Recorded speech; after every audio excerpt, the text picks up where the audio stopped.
Lakuta Sikha is Chelek Tezvav Miketz Aleph. A Geschmacke Rashi Sikha. So amazing, so remarkable. The Rebbe takes a question that all the Mefarshim discuss. The question is going to be, what is so amazing about Yosef's interpretation of the dream? It seems like the most basic, natural understanding of that dream. And by looking at the nuances of the Psukim and the nuances of Rashi, we will discover a detail that nobody picks up on. And it changes the entire understanding of what Yosef was accomplishing and of the whole story. So let's do it. In the Sipur beParshasenu Benegea Pares Chalom, as die Chartumim haben dem Chalom nicht gekannt Pesach sein, und die Arichas HaSipur wegen der Pissen von Yosef. With regards to the story in our Parsha, with regards to Pari's dream, that the Chartumim, the sorcerers, could not interpret the dream. Then there is an elaborate story about Yosef's interpretation. There are a number of questions that are mentioned in the Mefarshim and the commentaries. Aleph, and here's our first question. The piston von Yosef. Yosef's interpretation. Asheva paras hatevis, that the 7 good cows, and Sheva hashibalim hatevis, and the 7 good stalks, Weisen of Sheva Shnei Seva, represent 7 years of plenty, and the Sheva paras harakis v'rois, and the 7 cows that looked skinny and ugly, and Sheva hashibalim harakis shtufis akadim, and the 7 empty stalks. Shtufis akadim means blown by the wind. It was blown out. There's nothing left to it. Weisen of Sheva Shnei Rav represent 7 years of hunger, of famine. Is lechera an einfache Piston. Is a very basic, simple interpretation. Was bekenem leicht herausdringen und verstehen von dem Chalom Gufa, which can easily be derived and understood from the dream itself. And it's going to explain why. Paris yafis maro brius basar. Yafis maro brius basar. Paris that are good looking and healthy looking are an outcome of good produce, healthy produce. The geretnish means crop, a good season of crop. And simply expresses a time of being satiated, of plenty. And certainly good stocks certainly represent good crop, which is a time of plenty. Unverkehrt, Parish Reis. On the contrary, Parish Reis, weak, skinny cows, Weisenast is nicht genug Speis, shows there's not enough sustenance. Mikolshkin, as Shibalim Dakets or Stufes Kodim, seinen klare Zeichen von der Zeit von Hunger, certainly blown out or thin, empty stalks certainly represent a time of famine. So if you look at healthy cows, it seems to imply a time of plenty. You look at skinny cows, represents a time of famine. And so too, if you go into the other details of the dream, you'll continue to see the same idea that it's very easily interpreted. Pari is seeing in the dream how the cows are coming up from the river. But the Nilus is Mashkes Mitzrayim. Nilus was the river that irrigated the land of Mitzrayim. As in is abhängig gerettenish von Tvua Muslims Mitzrayim. So the quality of the crops are dependent on the Nilus. Since first came out good cows and good crops, is move on the pastors as frier as man von Seva. It's understood that first there will be a time of plenty in Mazin, Eretz Mitzrayim, in the sustenance of Mitzrayim. Und danach die Paris v'shibalim arois as man von Rav. And then you understand that after that came the skinny sheep and the empty stalks. And from this you understand that after the time of plenty comes the time of famine. Now, there's also the number of 7. Since we find in the dreams that both the cows, the good cows and the bad cows, and the stalks, the good ones and the bad ones, were a number of 7, it's understood. It represents 7 times of the 7 seasons of growth of the the crops. Was he had the gidul tzmicha from tvu is emal ayar, which each season of growth is once a year. Was das kum durch der charisha v'chulu bis to the disha miti sheva paras atevis, which has to be done through plowing and threshing by the 7 good cows. So zibin yar, so if it happens once a year, then it's 7 times, means 7 years. So all the details are right there in the dream. Alpiko says in the ganzen nicht verstanden, so based on this, it's totally not understood. How is it possible that the sorcerers of Mitzrayim, the advisors of Pari, should not be able to understand such a simple thing? And they came up with a different interpretation, which could not even be absorbed in Pari's ears. Pari couldn't handle it. We'll see later what it was and why Pari couldn't handle it. But why are the Chatumim coming up with these odd interpretations if this interpretation is so simple and basic and can easily be derived from the dream? Base, second point of this first question. What is the great wisdom in Yosef's interpretation? That caused Pari to be so impressed, to the point that he turns Yosef into the viceroy of Mitzrayim. So the question is, it's a simple interpretation. Number one, why could the Chatumim not figure it out? Number two, when Yosef does figure it out, why is it such a big deal? Base. Next question. As soon as Yosef concludes the interpretation of the dream, he continues. And the pasuk says, Ve'ata. There's a vav, which we know the vav always connects this pasuk to the previous pasuk. So he's not even introducing a new idea, he's continuing as sort of part of his interpretation. And he gives Pari advice. And an elaborate advice. Pari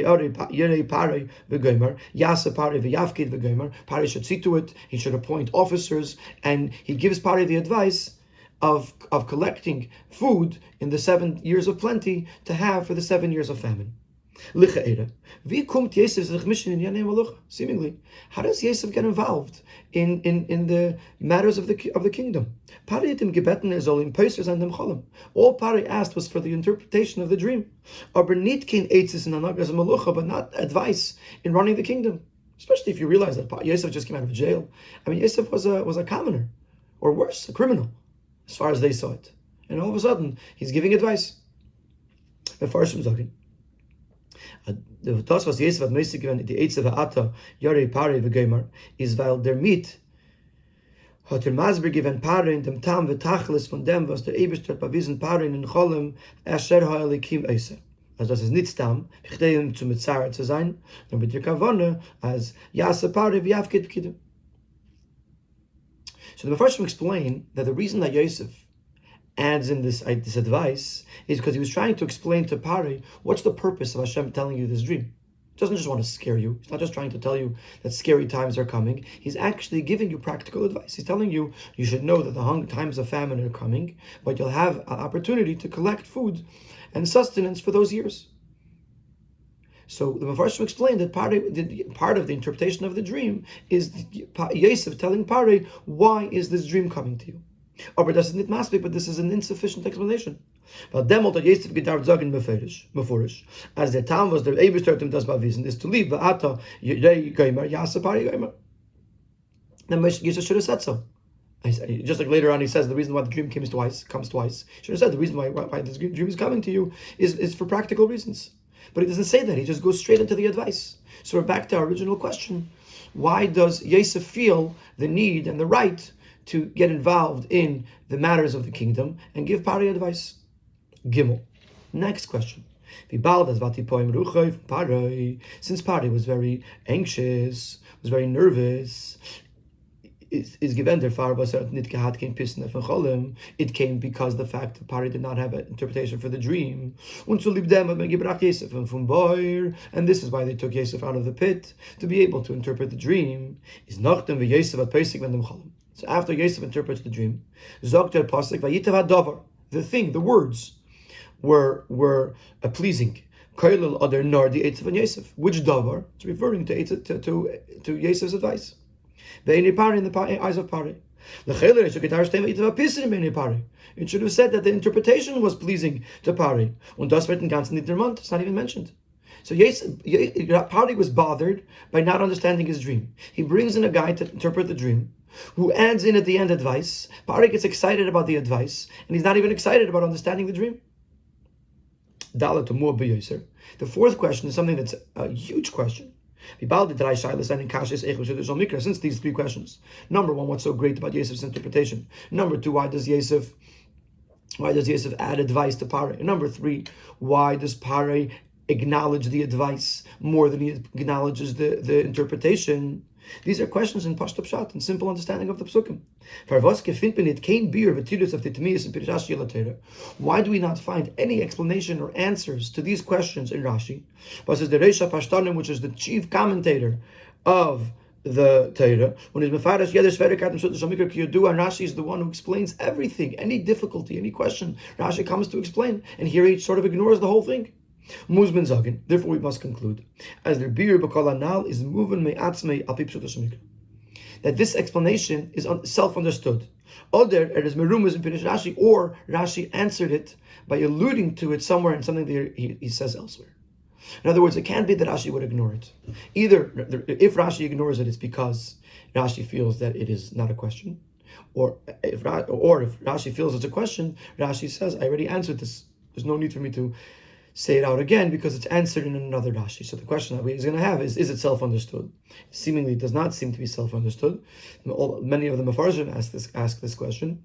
So it must be that somewhere else Rashi addresses this. Where is that addressed? So those are our four questions on this parsha. It's not even a question on a Rashi, because Rashi is not yet.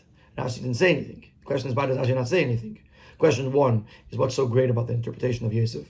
Question two, why does Yosef give advice? And question three, why does Pari acknowledge the advice more than he acknowledges the interpretation? And question four is, why does Rashi not address any of this? In Siv Beis, he's going to introduce another question, which is going to be the key to lead us to ultimately to the answer of this, and understand what was Yosef's chiddush. What did Yosef accomplish here that no one else could accomplish? We'll understand this by understanding Rashi. Now we're all going to open a Rashi. On the pasuk ve'ein poiser oisam lepare, there was no commentators for Pari. Nobody could interpret the dream. Not commentators, interpreters. Nobody could interpret the dream, could explain the dream to Pari. So Rashi says, Paisim hayu. There were those who were interpreting the dream. Avalei Pari, but it wasn't to Pari. It means to say, Pari did not accept it. And Rashi gives an example of one of the interpretations of the dream. They used to say, Sheva bonas atamoilid, you're going to have 7 daughters. Sheva bonas atakover, and you're going to bury 7 daughters. You're going to lose seven. You're going to have 7 children, and you're going to lose 7 daughters, and you're going to lose 7 daughters. And later the Rabbi is going to touch upon the fact of why Pari didn't accept this. But now we have a different question. Now we're going to ask a different question. So the Vastaf Rashi was lached is not moving, lached is not understood. So the Vastaf Rashi uistaichen, was is given der Pisse von die Chartumim. Why does Rashi have to spell it out? When is sich nicht bestapig mit Befader sein, das was is negate zum Pshat Kasov. Rashi, why does Rashi not suffice with that which is relevant to the understanding of the pasuk? They were interpreting the dream, but it wasn't for Pari. Meaning to say, their voices were not entering into his ears. He couldn't absorb their interpretations. He wasn't pleased with their interpretation. That's what it means. The pasuk says, what does it mean? What do you mean? There was a bunch of chartumim. So now she explains there were chartumim, they were paisarim, but it wasn't working. Pari didn't accept it. Why is it relevant to say what the pisrin was? Why is that? It seems seemingly extra. That's question one on that Rashi. Beis. Der Makar von dem Pirush, Hayu Emrim Sheva Banis Chulu, is in der Medish. In Pasuk is Nital Kenyan Emes of dem Pisrin. There's no allusion in the Psukim to the fact that Pari would have 7 daughters that would be born to him, and then the 7 daughters that would die. There's no mention of that in the Chumash. So where is Rashi getting this idea from? From the Medish. Aber in Medish steht as der Pisrin is going to have a chalom from the Sheva Paras HaTevis. According to that medrash, this interpretation of the 7 daughters that are going to be born and 7 daughters that are going to die was the interpretation of the first dream, the dream of the good cows and the bad cows.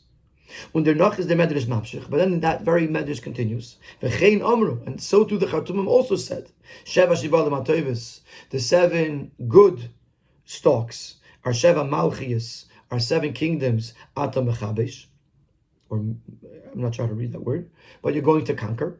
Sheva shibalim harois, Sheva afarchias ner dizbach, and the 7 bad stalks represent 7 kingdoms that are going to rebel against you. So now the question is, why does Rashi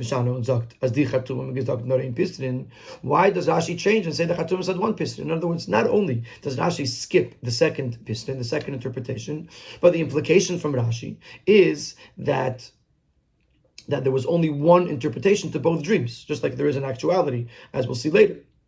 So the question is, according to the Medrash, there were 2 interpretations for 2 separate dreams. Why does Rashi change the Medrash and say that there was 1 interpretation for 2 dreams?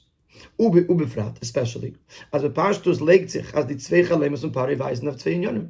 Seemingly, it would make sense to say that if there were 2 dreams, there were 2 different ideas. But the Farat Yosef gedacht for inference ein Pissen weil Ishonas ach alem, and therefore Yosef also had to explain why the dream came twice. So it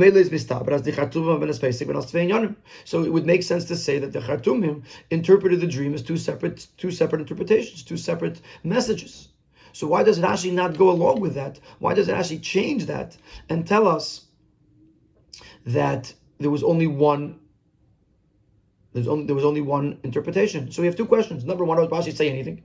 Why does Rashi just not explain the words vein peiserish on the parei? Why does he have to explain what the piston of the Chartumim was? And if he's already going to explain what the piston is, why doesn't he say the whole thing? There were 2 dreams and there were 2 pistones, and instead Rashi only brings 1. They're beard in them. This paragraph is going to give us a nutshell of the whole explanation, sort of a teaser. That it's going to tell it to us without telling it to us. As he says, that in this detail, in the fact that Rashi chooses only 1 piston and not both, is the answer to all the questions. The fact that Rashi chooses this interpretation of the sorcerers is as well because this piston is consistent with Psut Mikra. And according to Pshat, the Chartumim said just 1 and this one. Weil Pisa sich moving them toes von die Chartumim. Weil Pisa sich moving their toes von die Chartumim. Was hat Gerim given as is on need poses and the Chalma Pashtus. And once we understand why this Pisrein, why this interpretation is consistent with Psut Mikra, we'll understand as well what was the mistake of the Chartumim, the mistake of the sorcerers, that they did not want to interpret the dream like Yosef does, simply Sheva Shanim Chulu Kanal Sif Aleph, that 7 years that 7 years of hunger and 7 years of plenty. And that will also lead us to understand the greatness, the novelty, the uniqueness of Yosef's interpretation, as we will explain further on in the Sikha. In other words, this last Sif base, where we point out the fact that Rashi does tell us one of the Pisreinis of the Chartumim, one of the interpretations of the sorcerers, and only one, is in that one interpretation lies the key to understanding this entire story, but we don't know yet why.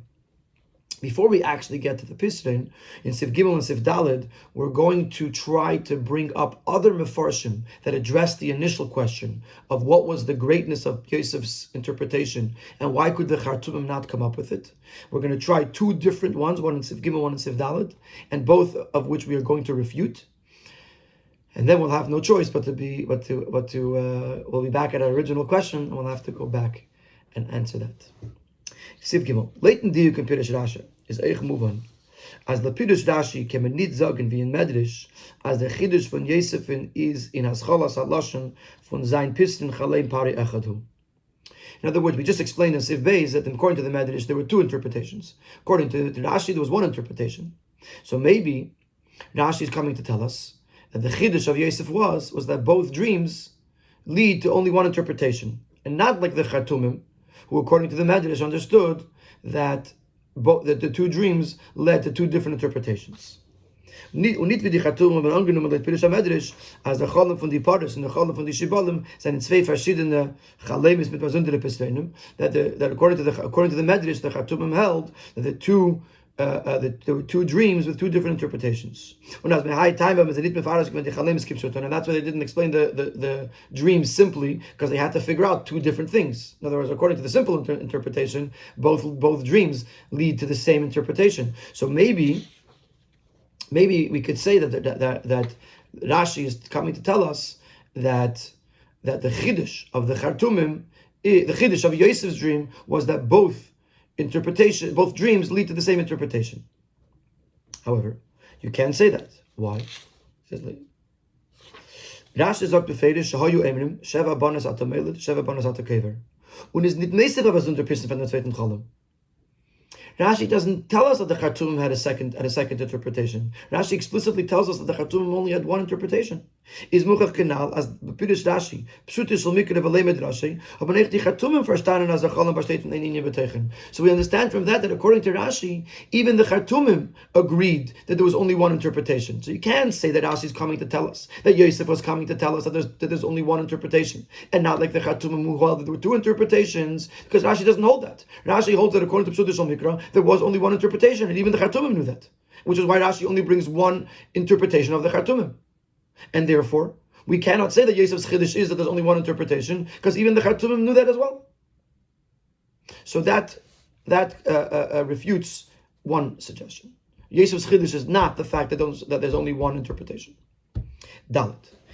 In Siv Dalet is going to bring from the Abarbanel something very interesting about dreams. That generally speaking, dreams are unrealistic. So if a person has a dream, it could be allegorical, it could be a mashal, like a parable. It could represent something outlandish. It doesn't have to be as long as it's seen, it's iconic to the message. A dream could be anything. And Yosef's chiddush is that the dream was actually a notification of what's happening. That is the chiddush. The fact that you're interpreting a dream b'pashtus, that in itself is a chiddush. That's what the Abarbanel wants to say. And the Rebbe is going to refute that as well, based on the fact that there's no reason yet, especially based on all the dreams that we've seen in the Torah already, there's no reason to think that dreams are allegorical. Most of the dreams that we've seen till now are very practical. Sivdat. The Abarbanel is Meisef al Anal Siv Gimel, as the chiluk zwischen the Chartumim and Yosef is given in Klolos Inyan Achalemus B'Srenim. The Abarbanel adds and says that the difference between the Chartumim and Yosef was in the whole approach to dreams and their interpretations. Die Chartumim haben gewusst Chachmas Pisser nach Chaloim. Und wie der Koyach am Adam peult, das, was man sagt bei Chaloim, is nar a moshel v'chikui auf andere Inyanim. The Chartumim knew the wisdom of interpreting a dream, and how the power of imagination could cause a person to see something in a dream that is only a moshel. It's a parable. Literally, achikui means like it's allegorical, or it's a copy, or it's iconic of something. So it could represent something, but it doesn't have to be directly connected. As the pardes v'shibolim zane nid kipsutan, not a mashal v'remes of sheva bonus and sheva malchis. So therefore the Chartumim come, and they say if it's a dream, it has to be more iconic than realistic. So therefore they said it's representing seven daughters or 7 kingdoms, etc. Mashenkin Yosef hat verstanden beruach hakedesh. Nit beleis mitzad chachmas ateva v'pesach yechalemus. Yosef was coming not from the place of the wisdom of dream interpretation, dream readers, but Yosef was coming from the perspective of Ruach HaKodesh. So therefore Yosef understood the emes as der chalem is nit wie andere chalemus. That this dream is not like other dreams. Other dreams might come from the place of imagination. Other dreams might just be iconic. But this dream is not like that. This dream is a notification from above of what's about to happen. Is as the parrots, and therefore you have to come to the conclusion that both the cows and the stalks of wheat, it's referring to something very simple. It has to be interpreted simply. So that's the Abarbanel. The Abarbanel is saying is that the chiddush of Yosef, because Yosef, if you're coming from the perspective of dream interpretation, then you have to know that you have to look at something outlandish, something out of the box. But Yosef was coming from a Ruach HaKodesh. Yosef was saying, no, this dream is a notification. It's not a parable. It's not a far-fetched representation of something else. However, in Derech HaPshat, Pshutas HaMikro, B'Pirshashi Alateira, aber, gefindt man nicht chiluk sugim in chalemus, unefanim v'sugim in pesach chalemus. This is a nice, very beautiful explanation, except that in Pshutas HaMikro, we do not ever find the different types of dreams, nor do we find different levels in the interpretation of dreams. Ubefrat, as man hat schon gelernt früher in der Teire, as chalemus weisen und werden ausgeteilt zu Pashtus. Especially since if we look back, we already learned how dreams represent and are interpreted simply, nit beremez uberemez rachak, not with hints or distant allusions. One dream would be the dream of Yaakov, where he dreamt that there was a ladder that was on the ground and its top was reaching the Shemaim, the heaven. And he saw in his dream angels going up and down. Was meint kipshute at malachim was haben in bagleiten at Israel bis chutz laaretz when ele given l'shemaim after Sulam, which is understood literally that the angels that accompanied him in Eretz Yisrael till chutz laaretz were now going up back to Shemaim, to heaven. Malachi chutz laaretz yardu v'chulu bagleiten in chutz laaretz, and the malachim of chutz laaretz were coming down the ladder in order to accompany Yaakov to chutz laaretz. Similarly, the dream that Yaakov had, that the animals that were going were mating with the other animals were coming out speckled and dotted and striped. It actually happened. The sheep that were born, or the animals that were born, were speckled, were dotted and striped. And even it's more simple, similar to our a dream. Yosef had dreams. That we were bundling bundles in the field. My bundle stood up. Upright. And your bundle surrounded my bundle and bowed down to my bundle. The brothers of Yosef took it simply that they're going to subsequently they're going to bow down to Yosef, and it's going to be connected to bundles of wheat, which is what happens when the brothers go down to Mitzrayim to get food. That they actually bow down to Yosef. Similarly, in the second dream, where the sun and the moon and the stars were bowing down to Yosef's star, that they understood simply that Yosef was going to be in charge. As Pesach and Cholim benegia to Shevash Neiseva Verav Kipshutei, Unas is negia lechol Mitzrayim, and certainly, if you want to look at the most basic understanding of the Psukim, to interpret it that it means literally years of plenty and years of famine, and also that it's relevant to all of Mitzrayim and not just to Pare, because the daughters or even the kingdoms would be more relevant to Pare as a king, and the famine and the plenty was relevant to the whole Mitzrayim. It's much simpler to look at it that way. And it's much easier to understand at first glance. To say that this is something that is only relevant to Paroi, and something that's just a mashal, a parable, and a distant allegorical representation. So therefore, the Abarbanel is a very beautiful explanation, but it does not fit in with Pshutas Mikra.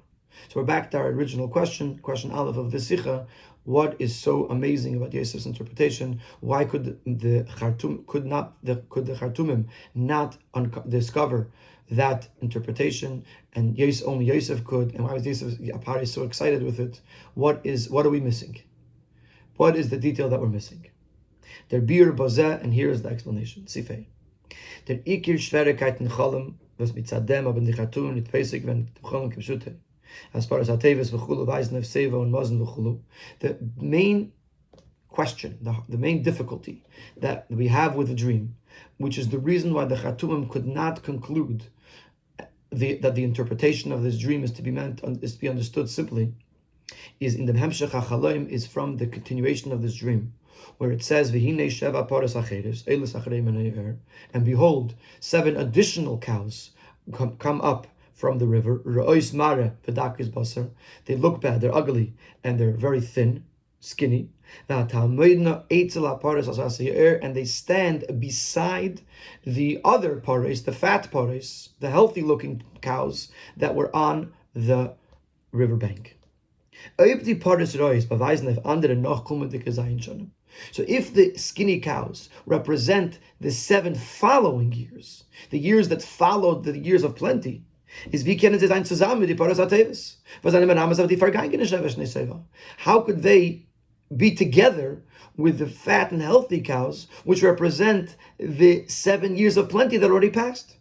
Ein Jahr kommt erst nachdem der 4 Jahr ist weggegangen. The way years work is that 1 year comes and 1 year goes. Only after 1 year finishes can another year come. So if the 7 years of plenty have finished and 7 years of famine have begun, then how could the 7 healthy cows and the 7 skinny cows be standing side by side? This is what was driving everyone crazy. This is why Pare is so anxious. And this is why the Khartoumim couldn't make sense of it. Because they wanted to go with a simple thing. There's going to be 7 years of plenty. There's going to be 7 years of famine. But all of a sudden, there's a detail in the dream that the 2 sets of 7 cows are side by side, which means something is happening. They're happening simultaneously, which doesn't fit with 7 years and 7 years. Und der Riber haben die Chatumen b'chachmasam, mamzi gewen dem Pisrin, sheva bonis at the meilet, sheva bonis at the kever. And this is why the Chatumim, in their wisdom, come up with a new interpretation that there's going to be 7 daughters that you're can have 7 that are going to be born to you. 7 daughters are going to die. And then dem Pisrin kenen sein beide gan bevasachas. Because this is one interpretation that could include the good and the bad in the same time. It could happen that you're having 7 kids at the same time that you're burying 7 kids. In those times, especially a king that had power over all of the women. Certainly,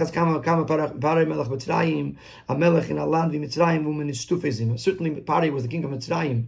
Mitzrayim was a land that was immersed in promiscuity, so there was no moral code to keep. So certainly Pari had a number of wives and a number of concubines. And therefore he could be having 7 children at the same time, that he's losing 7 children. It doesn't mean that you're going to have 7 babies, 7 daughters, and then those 7 daughters are going to die. It means you're going to have 7 daughters, and a different 7 daughters are going to die at the same time that these 7 daughters are alive.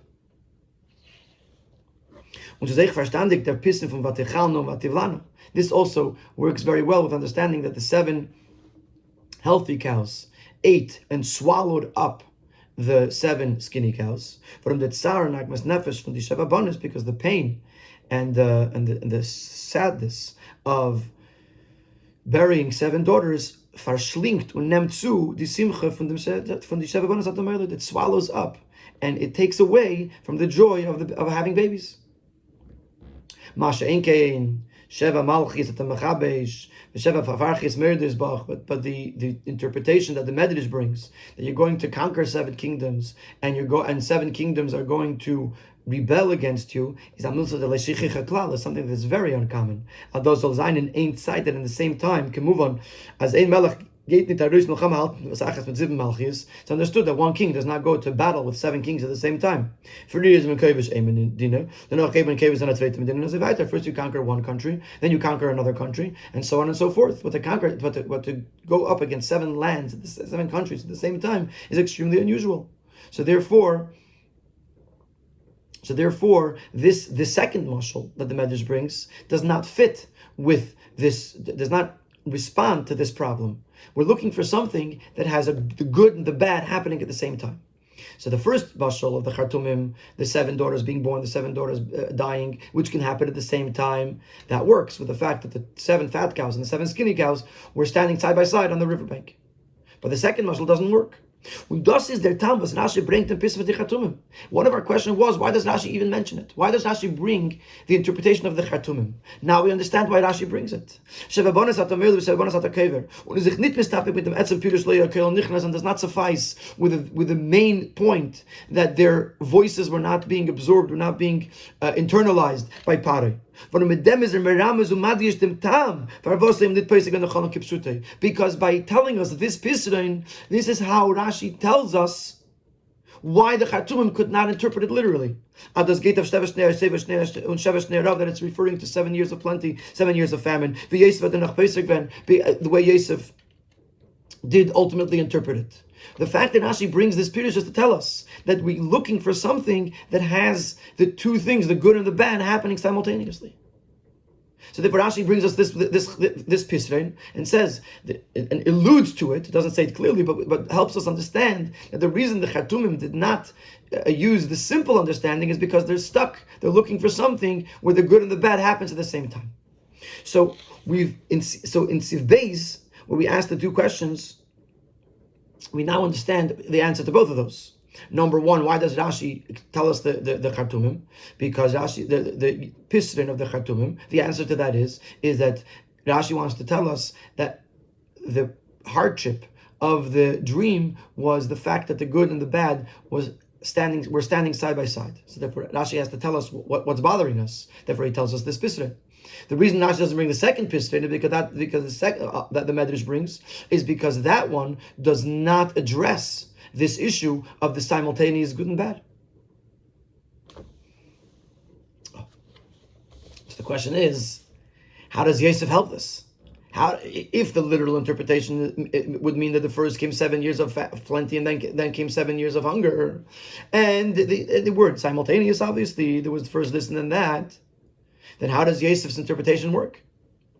This will be explained in Sivav. This is the Chiddush of Yosef, that Yosef is going to give us a version of the interpretation that's somehow going to have the good and the bad going on simultaneously. And therefore, immediately after telling us the simple interpretation of the dream, that the 7 healthy cows and the 7 good stalks represent 7 years of plenty, and the bad ones, the skinny ones, represent 7 years of famine. Therefore, right away, Yosef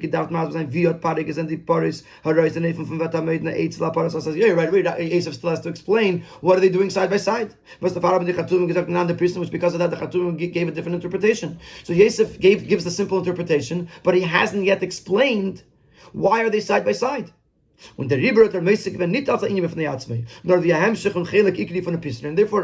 therefore, as a part of the Pisrin, as a connection, in connection to his interpretation, Yosef continues. Pari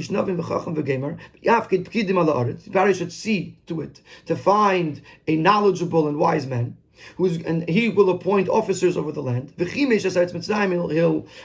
Eretz Mitzrayim into 5. Or V'chimesh means he'll arm them. During the 7 years of plenty, and they'll collect the food, the sustenance for from the good years. And they'll gather the produce. And then this food will be set aside for the land, for the 7 years of plenty of famine. Their meat is moving.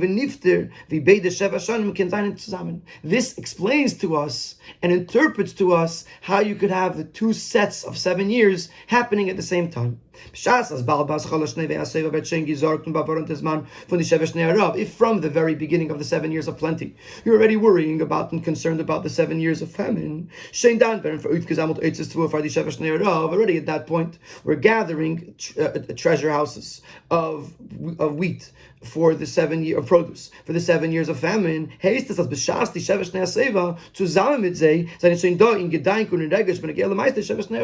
Which means that during the 7 years of famine, of plenty, already in their hearts and in their minds, and even in their actions, the 7 years of famine are being addressed.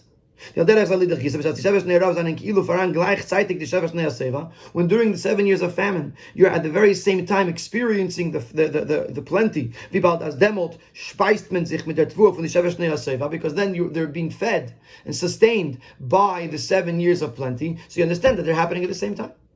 So Yosef's advice wasn't because he was trying to get him to mix in to the matters of the kingdom. Yosef's advice is actually part of the interpretation of the dream. The fact that the 7 fat cows, 7 skinny cows were standing side by side was a message in the dream that you should start collecting now for the 7 years of famine, because if they're side by side, it means that during the famine, the plenty, you have to think about the famine, and during the famine, you have to think about the plenty. Alpize is moving with the lashon the cost of vayitev adover the eight and it mess up piece many pari ben galavadov. This also answers the question why it was the interpretation, why it was the advice that Pari liked, not so much the interpretation. Und was Pari schwach auf Yosef is given a novin v'chacham kamoicha. And Yosef's and Pari's praise to Yosef was there's nobody as wise and as understanding as you. Not emphasizing his main quality here, which was the dream interpreter. From the Gedel HaChacham von Yosef and is not verstanden the Pismach Achalim Kshalatz, because Yosef's greatness did not consist so much of his ability to interpret the dream. That the 7 fat cows represent 7 years of plenty. If them is as we've been saying all along, you don't need that much wisdom for that. Der Uftu von Yosef ist given, was mit sein Chochma zusammengebunden, in dem Pisrin die Sheva Shnei HaSevim und die Sheva Shnei HaRav. The wisdom of Yosef was the fact that he was able, in his interpretation, to combine the 2 sets of years into one thing. That both things could happen at the same time. Und that is what confirmed the authenticity, the truth of his interpretation. To say the same thing but in other words, there's no one as smart and as wise as you. Weil durch dem hat bewiesen, wie in dem Chalom allein, hat man ihm angewiesen, nicht nur was der Eberster tut, der Eich was Pari darf dann warte, jede Pari bekäme. The reason that Pari said that Yosef is so wise is because Yosef displayed that the dream wasn't just telling Pari what Hashem is going to do, it was telling Pari what he has to do. And that was brilliant. So this answers all of our questions. Question number 1 is what was so great about Yosef's interpretation? The answer is because he was able to combine the 2 sets of 7 years. Why couldn't the Chatumim think of it? Because they were stuck. How do you explain if you understand the dreams literally? Then why are the cows standing side by side? Then we ask the question: why does Pari say why does Yosef give advice? The answer is because the advice is part of the dream. When Rashi says when the Torah says that Pari was excited about the advice because now he understood that this is the real dream, that this is real interpretation. Once Yosef gave his advice, he explained the fact that the cows were standing side by side. Now Pari knew that this was the real interpretation. Why does Rashi not address it? He does address it. He addresses it in the other Rashi, where he brings the mashal of the Shavabonis. By bringing the mashal of Shavabonis, he's telling us that what we're looking for is a dream that has the good and the bad happening simultaneously, interpretation that has the good and the bad happening simultaneously. And since Rashi already told it to us in that Rashi, therefore Rashi doesn't have to say it here because it's already understood from that Rashi. And this explains why Rashi doesn't mention the other piston, because the other piston does not have the good and the bad simultaneous. And therefore, all of our questions are answered. Now we're going to go to Pnimi Yannim al pi Chassidus. There be Pnimi Yannim to explain this according to Chassidus. Die Chalimis von Pari, der Pissen von Yosef, sind gewähnt die Sibbe und die Aschala von Galus und danach Geulas Mitzrayim. These dreams and Yosef's interpretation were the cause and the beginning of the Geulas Mitzrayim, and subsequently the Geulas Mitzrayim, because the famine is what brought Yaakov and his family down to Mitzrayim, and that's what led to the Geulas and ultimately to the Geula.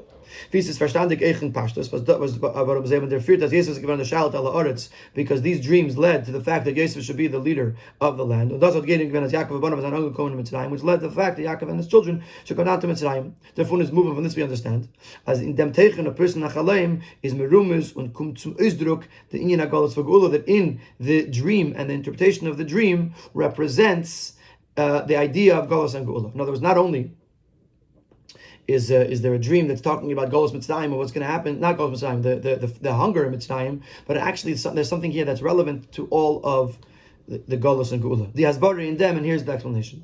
Pasuk says that Abishal will return the returnees of Tzion, meaning those who had been sent away from Yerushalayim. Hayinu kechelmim, at the time we were like dreamers. So the Chassidus says, as Galus is geglichen to Achalim, that Galus is compared to a dream. Punkt, what's the comparison? Punkt wie in Achalim ken sein an dem Chibur von zwei Afachim. In a dream there could be the combination of 2 opposites.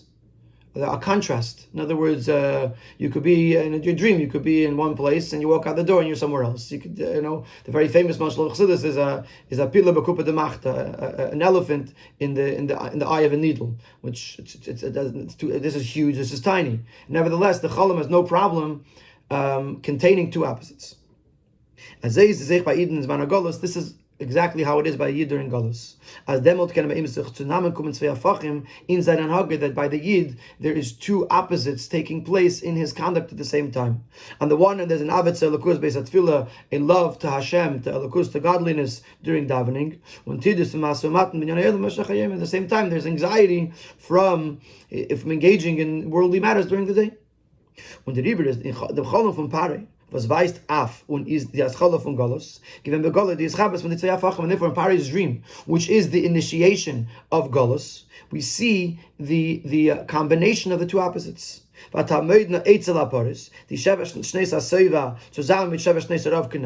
7 years of famine are side by side, simultaneously, with the 7 years of famine. First of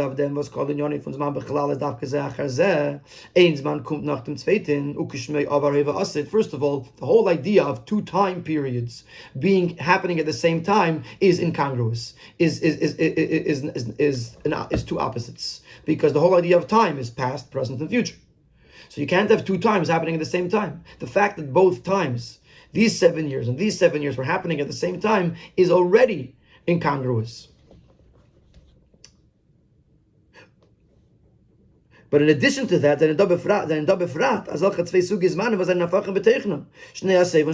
also over here, not only was the fact that there was two separate times happening at the same time, but the two times were opposites. The one time was one period of time was plenty, one period of time was famine. This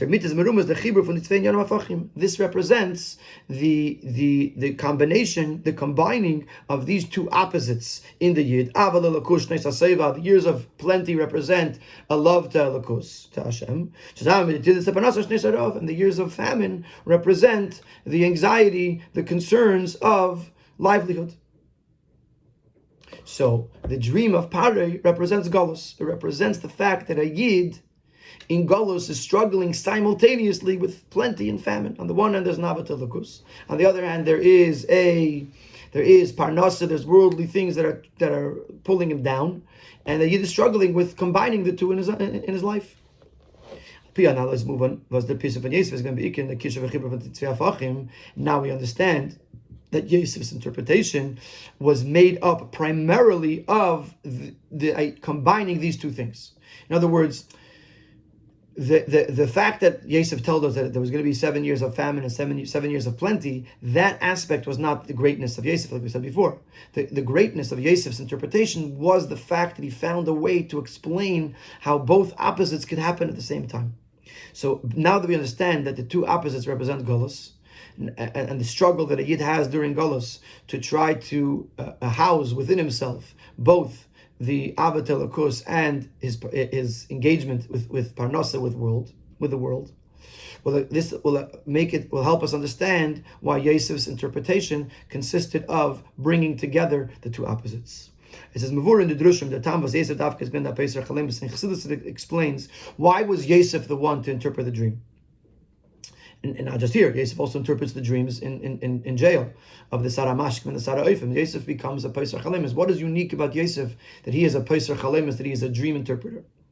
Hagam is a Tam Goli was B'shas Hashina Uncholim Kenan Itzchaber Beren Tzvei Afachim is the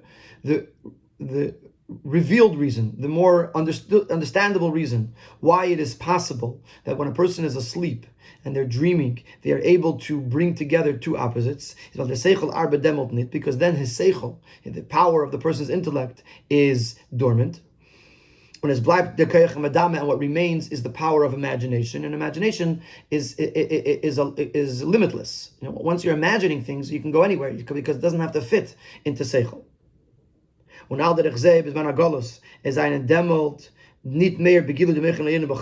the parallel to this in the Golus interpretation is that during Golus, the higher level of the Eibuster's Meichen do not shine. From the Neshama Befrat, and the higher level of Meichen of the Neshama don't shine down. And therefore, the person, if the Meichen al Yonim were shining, a person would right away see that the Tirdas Parnasa was worthless. He shouldn't even focus on it. But because the Meichen al Yonim, this higher level of Meichen of a Lakus or of the Neshama, is not present, at least not in a revealed way. Therefore, it's possible for a person to try to juggle both at the same time.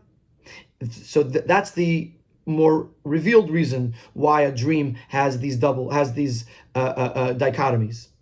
It's about the tam pnimi, but the deeper reason why Yosef has to why the dream represents two opposites.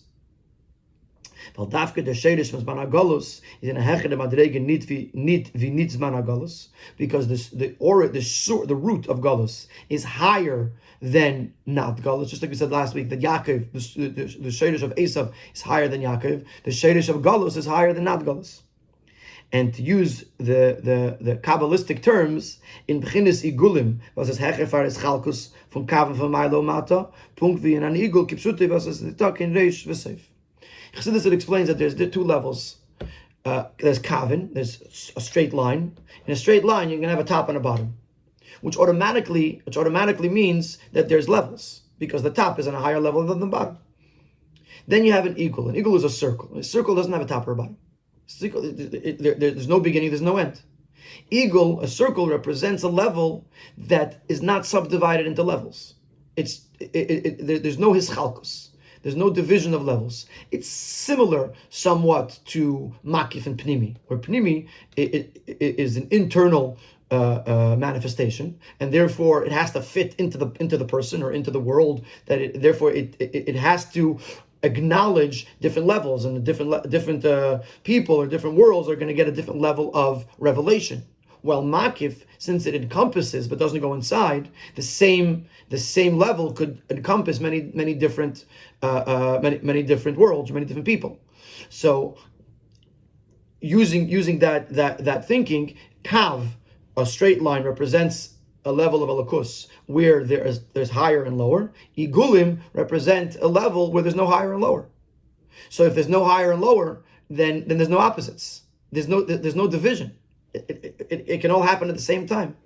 So under Riber wird die Madregen is labes behelmen in Achalim, nit beises is mehr the Kirche Chacham v'Seichel was mitzadim is Chalkus. And that's the same reason why in a dream a person could experience these types of dichotomous fantasies. That's because the mind that processes and breaks up different levels and different higher and lower is not functioning, and therefore it goes to its source, which in the source everything can happen at once. So we didn't get to Yosef yet. He mentioned Yosef, but he didn't get to Yosef yet. He just explained the whole idea of dreams, that dreams, Golus comes from a higher level than non-Golus. Dreams come from a higher level than the things that we process when we're awake, and therefore it comes from a level that's higher than his chalkus, higher than division into details, and therefore good and bad is not really good and bad. It's all the same thing, and therefore they could function simultaneously. Das is the Rinyan was Yosef is going to place a. Now this explains to us why Yosef is the dream interpreter. But the Sheidish from Yosef is from Elam HaIgulim, because the root of Yosef is from the world of Igulim, the world of what we're calling circles, which is the world that is higher than higher and lower. So therefore Yosef had the power to uncover that which the Igulim are covering up. And then in a revealed way, we should be able to see that the way it is in its source and root, where good and bad or two different opposites are functioning at the same time.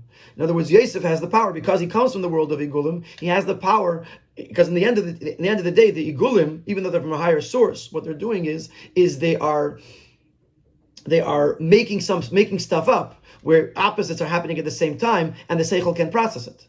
So what Yosef does is he takes off the cover of the Igulim in order to make it possible that the Seichel should experience something that's really higher than Seichel. That the intellect should be able to process two opposites happening at the same time. When Al Pisa is moving, and this is why the primary accomplishment of Yosef's interpretation was the combination of the two opposites. Because that was the detail in which was the primary aspect of the dream. Anything that, if it makes sense, it doesn't have to be a dream. Which part of the dream came from the origin of dreams, which is higher than levels. The part where the good and the bad were happening simultaneously. That came from the shayrish of Chalemus, and therefore Yosef, that comes from the Olam HaYigulim, from the world of circles, is the one that had to uncover those circles and show how, according to Seichel, it's possible for good and bad to operate simultaneously. When Yosef's pistin not gegeben dem nesinskeach of the Geula, and therefore Yosef's interpretation gives the power for the Geula. The says as a lot of the handle from the bush von Chalcholim with the season Galus, to be able to take down the concealment and the cover that is the dreamlike world of Galus, to be able to uncover and reveal the external layers, the circles, which is where opposites can exist at the same time with no problem. Which the completion of this, the ultimate completion of this, will be when Mashiach comes.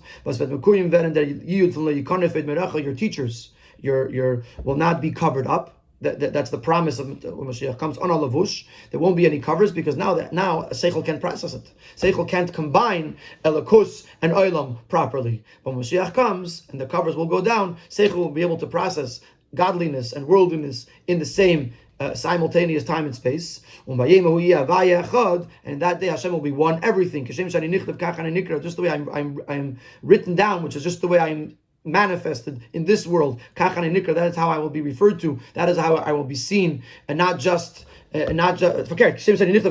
way I'm really written, the way I am for real. That's the way I will be experienced in this world. I'm not going to have to wait. I'm not going to have to cover it up the way it is now in Golos, where we're in a fantasy world trying to make sense of two opposites at the same time. Mashiach is going to come. Everything will come out into the open in a revealed way.